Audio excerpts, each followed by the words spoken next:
Тасхалинский колледж, мастер производственного обучения Рахимова Анара Султангалиевна, производственно-технологическая практика. Тема нашего урока – котлетная масса из рыбы и ее изделия.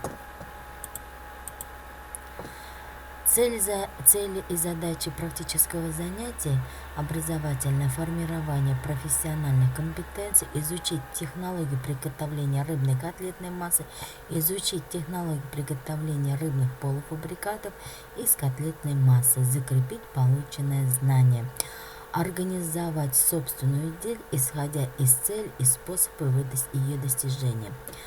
Воспитание профессиональной культуры, ответственность за проделанную работу, интерес к избранной профессии, дисциплинированность, аккуратность.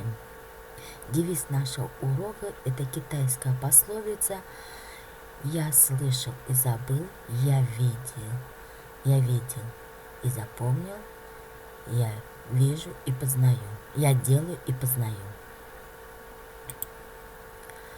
Также санитарные нормы и правила к соблюдению личной гигиены повара. Также мы должны организовать рабочее место. Первое – это взять соответствующий кухонный инвентарь, инструменты, посуду, подобрать оборудование, провести санитарное состояние оборудования, это в обязательном порядке, проверить также его техническое состояние, разместить инвентарь и инструменты и посуду на рабочем столе, организовать рабочее место. Для того, чтобы нам приготовить рыбную котлетную массу, мы используем такие ингредиенты. Это филе рыбы, хлеб, молоко, перец, соль. Количественное соотношение между компонентами рыбной котлетной массы берется на 1 килограмм. Соотношение массы нет, мы берем, это чистое филе, берем хлеб, воду или молоко, в зависимости, что у нас есть под рукой, соль, перец. Что мы можем приготовить из котлетной массы? Какие мы полуфабрикаты можем приготовить? Полуфабрикаты мы можем приготовить. Это котлеты, биточки, зразы, тельное, тефтели, рулеты. Также есть характеристика каждому изделию, есть своя характеристика для приготовления полуфабрикатов из котлетной массы.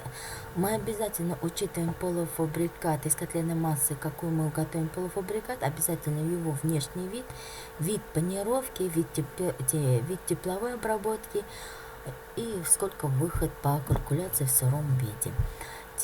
Теперь мы сегодня только разберем, мы можем приготовить из котлетной массы, как я вам говорила до этого, что биточки, котлеты, биточки, тефтели, сразы, фрикадельки, рулеты.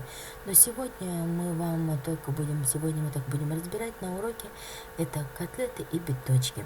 Внешний вид – это овально-прямоугольная форма, белая панировка и его жарение. По сыром виде, по калькуляции, она выходит 86 грамм. Биточки – это округлая прямоугольная форма, это панировка у них будет сухари, и белая панировка, жарение или запекание, и 86 грамм тоже выходом. Так, теперь то, что я вам говорила, что мы используем обязательно на производственном уроке, мы обязательно используем для приготовления в цеху, обязательно используем технологическую карту. Технологическую карту нам предоставляет технологов, и мы приготавливаем. Наименование обязательно блюда у нас, значит, котлеты и биточки рыбные. Поэтому мы берем это все по сборнику рецептур. Затем я беру, например, наименование. Что такое брутто, что такое нетто, вы знаете уже из спецпредмета калькуляции. Брутто – это сырое сырье, неочищенное сырье, значит, у нас, а нетто – это уже чистое сырье. Ну, например, мы берем сегодня рыбу треску, хлеб пшеничный, молоко или воду, сухари, масса полуфабрикатов, кулинарный жир, масса жареного изделия. Если мы котлеты или биточки подаем с гарниром, или с соусом, или с маслом, выход будет, конечно, уже разный. С гарниром, значит, где-то 150 грамм, с соусом 275 и с маслом 230. Краткое описание, как приготавливается котлетная масса. Котлеты и рыба. Котлеты рыбные и биточки, извиняюсь. Рыбу разделяем на филе, без кожи берем, без костей, нарезаем небольшими кусочками, пропускаем через мясорубку. Хлеб не ниже берем первого сорта, замачиваем в жидкости. И затем берем измельченное уже филе, набухший хлеб, соединяем и опять же пропускаем через мясорубку. Добавляем соль, молотый перец, все тщательно перемешиваем и формируем котлеты или биточки.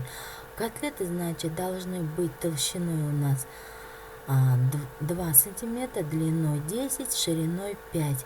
И форма его должна котлет быть овально приплюснутая форма с заостренным концом. Котлеты подаются 1 или 2 штуки на порцию. Биточки. Приготавливается тоже также котлетная масса, затем формируется уже форма, приплюснутая форма, округлая форма, значит, да, толщиной 1,5 сантиметра, панируется в сухарях и тоже подается 1-2 штуки на порцию. Дальше технологический процесс приготовления рубленной массы с хлебом и полуфабрикатом из нее. Вы видите, да, на схеме вы видите их изделия, всех изделий полуфабрикатов, как можно приготовить каждое изделие. Ну, берем мы, как я вам говорила, что опять оговариваюсь, что котлеты, и мы берем биточки. Котлеты я вам сейчас говорила, что толщиной 1 сантиметр, значит, она должна панироваться в сухарях. Биточки округлая форма, она тоже панируется в сухарях. Требования к качеству. Требования к качеству полуфабрикатов из котлетной массы — это обязательно внешний вид, консистенция и цвет, запах. Теперь, что такое внешний вид? Это поверхность равномерно должна быть покрыта панировкой, без трещин, соблюдение форм и масса полуфабриката. Консистенция должна быть однородной, без отдельных кусков рыбы или хлеба. Цвет и запах свежей рыбы, доброкачественного продукта. У нас также и существуют критерии по блюдам, когда мы оцениваем критерии по блюдам. Если оценка у нас отлично, хорошо, удовлетворительно, не удовлетворительно. Отлично — это когда масса однородная, без кусочков хлеба и мякоти рыбы. Значит, это у нас равномерное соотношение продукции. Значит, это значит отличное, что выхода на производстве в отличном состоянии. Хорошее — это бывают дефекты, небольшие соотношения норм, наличие частей дефектов бывает, тоже допускается, но это нельзя желательно допускать. Удовлетворительно — это когда очень много эффектов, трещины всякие, пересоленности, масса неоднородная и так далее.